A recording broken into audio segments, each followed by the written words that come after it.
और जब ज्ञान का, उपदेश का, सिद्धांत, मूल्यों का, नियमों का एक प्रकार से विस्मरण होने लगा इंद्र को, गुरु सत्ता का ही,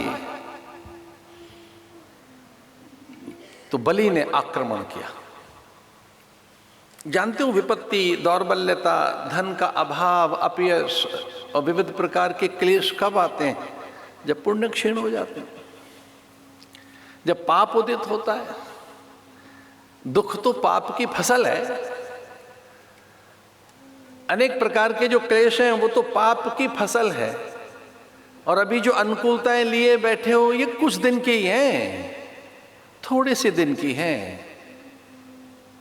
इसमें इतराओ मत, फिर धरती पर आ जाओगे। प्रभुताए पाए काए मद नाई। तुलसीदास जी ने मनुष्य की दुर्बलताओं का बखान करते हुए कहा है कि ये इतना अभिमानी है कि थोड़ा पद, प्रतिष्ठा, चर्चा पाकर ये सत्य को भूल जाता है, ये पुण्यहीन हो जाता है, ये सत्कर्म नहीं करता, इसमें वाणिज्य व्यापार आ जाता है, फिर इसकी सारी क्रियाएं एक प्रकार से वाणिज्य होती हैं। इसका तो धर्म भी फिर वाणिज्य बन जाता है। ये धर्म भी कर रहा है तो धर्म नहीं है, वाणिज्य है, लाभ के लिए, लोभ के लिए, हित सिद्धि के लिए है। प्रथम दृष्टया तो लगता है कि पारमार्थिक प्रवृत्तियां हैं, बड़ा लोकोपकारी कार्य है, बड़ा परोपकार हो रहा है, पर पीछे ना ना ना ना भैया, परोपकार नहीं हो रहा है ना, ये पीआर वर्क हो रहा है। You are doing PR work, this is the public relation. No, अब पीआर कर रहे हैं अपना। परोपकार तो कुछ और चीज का नाम है। प्रभुता पाए काय मद नाही।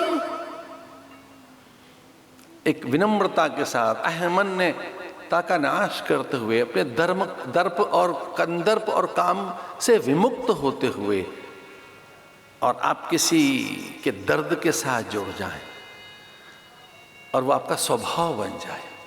ऐसे लंबे समय तक सेवा, लंबे समय तक परमार्थ आपकी प्रकृति बन जाए, तब कहीं नियंता और नियति रीझते हैं और आप में फिर एक सत्व प्रकट होता है, फिर धर्म आपका साथी बन जाता है। फिर आपका, कुछ लोगों को तो वो उस दिन ही याद आता है पुण्य करना, जिस दिन वो निर्जला एकादशी है, उसी दिन बीजना दान करेंगे वो, उसी दिन खरबूजा और ठंडा पानी। प्यास तो आज लग रही है, नौमी के दिन आज ही बांट दो। ना ना ना, एकादशी वाले ही दिन, उसी दिन क्यों, आज क्यों नहीं? कई जगह तो कंबलों का ढेर पड़ा है, और ठंड आने दो तब बांटेंगे। मैंने कब? अभी नहीं, अभी थोड़ा ठंड आने दो। विद कैमरामैन, और आपके कंबल बंट रहे हैं। ये कैमरा घुस कहां जाता है? अश्रु कोई ये केंद्रित क्यों करता है? विकलता, व्याकुलता, दैन्य, दारिद्रता, असमर्थता, अशक्यता, किसी की निशक्तता, उस प्रकार का दृश्य हो, फिर आपके द्वारा उसका प्रकाशन हो, फिर आपके द्वारा संबल ढाढ़स हो, फिर आपके द्वारा उसकी सहायता, सहयोग। वाव, वंडरफुल प्यार। किसी के अश्रु देखकर फिर वो आपको एक अच्छी सी इमेज लगे, फिर उसे आप प्रकाशित करें। इंद्र की इस प्रकृति को देखकर उनके संपूर्ण पुण्य क्षीण हो गए। इंद्र के, जब इंद्र के पुण्य और इंद्र की प्रकृति में रजोगुण आ गया, तमोगुण आ गया, कि दुर्वासा ने इस प्रकार से अम्लान पुष्पों की माला उन्हें दी। पहली बात तो दुर्वासा किसी पर रीझते नहीं, कभी नहीं। एक इसका भीतर का भेद भी है। माता पिता प्राय प्रशंसा नहीं करेंगे, और ये अधम सुख है। जब सुखों की चर्चा की गई शास्त्र में, तो एक सुख बताया अधम और निकृष्ट सुख। पता है वो कौन सा है? कि माता पिता से भी प्रशंसा की अपेक्षा करना, उनसे भी प्रणाम की अपेक्षा करना, उनसे भी बड़े आदर की अपेक्षा करना।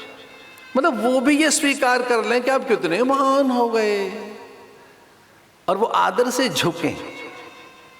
मतलब उनमें एक आदर पैदा हो जाए आपके लिए, यानी आपके माता पिता में आपके लिए आदर पैदा हो जाए, गुरुजनों में आदर पैदा हो, और उनसे अपेक्षा हो आपकी, उनसे आपकी अपेक्षा बन जाए कि वो आदर कर रहे हैं कि नहीं, उनके भी शीश झुक रहे हैं कि नहीं।